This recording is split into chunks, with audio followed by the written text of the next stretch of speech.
You said you would be there at 7. At 10 to 7, you were still at home, and you were not worried. There was time. You could see the whole plan in your head, and it fitted. Then you looked up, and it was 5 past. You do not know where it went. Nothing dramatic happened. You were not lying on the sofa ignoring the clock. You were moving the entire time. And now you are typing the message again. On my way. 5 minutes. Here is what you have been told about this your whole life. That it is rude. That if you actually cared about the person waiting, you would leave earlier. That is not quite right.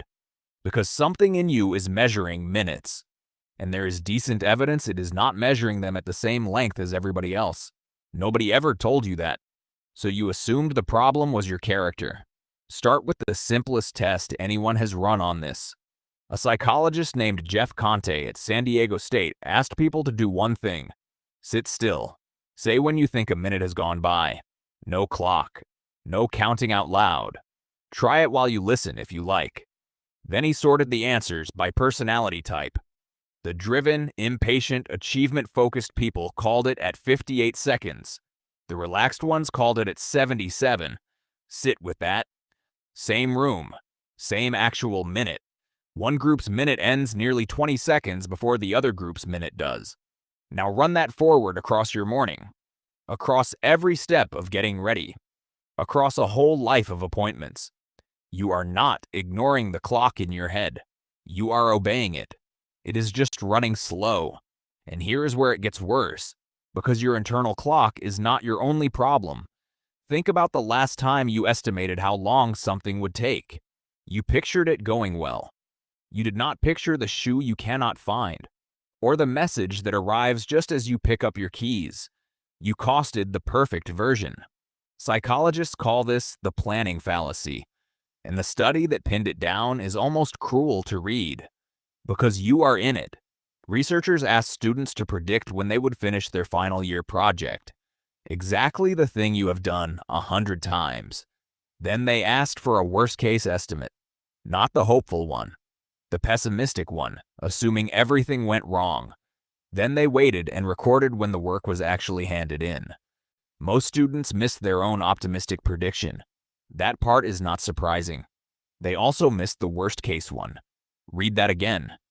People were asked to imagine failure. They described it in detail.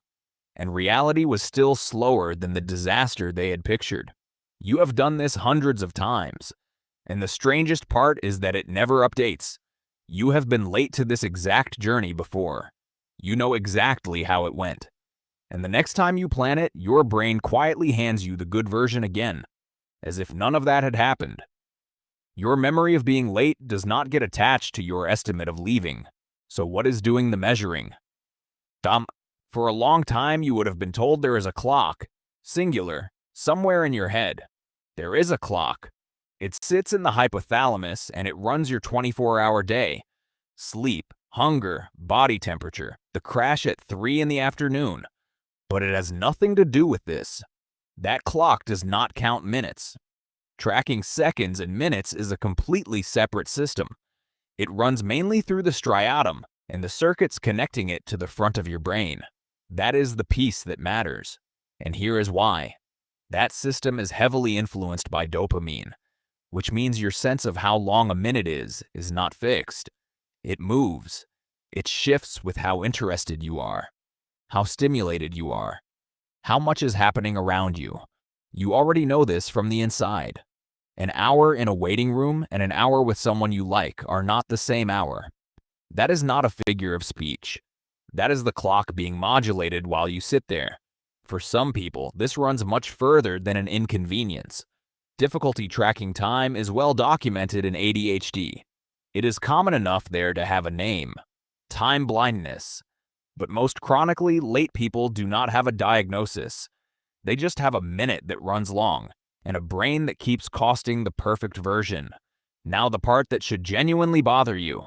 Everybody involved has been arguing about the wrong thing. The person waiting is not upset about 12 minutes. 12 minutes is nothing. They are upset because they believe you chose it, that you weighed them against something and they lost.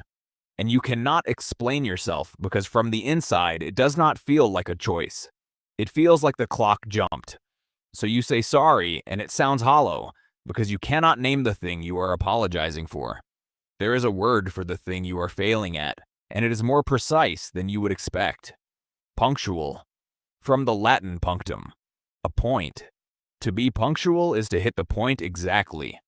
Not the region, not roughly, the point. We took a word meaning a dot with no width at all. Then we made it the test of whether somebody believes you respect them. None of this gets you off the hook. The person on the pavement in the cold is still on the pavement in the cold, but you were not weighing them at all. You were running a plan built by a clock that runs slow, checked against a memory that never files the evidence. You are not late because you do not care. You are late because your minute is longer than theirs, and nobody in that conversation has ever known it. Narinads.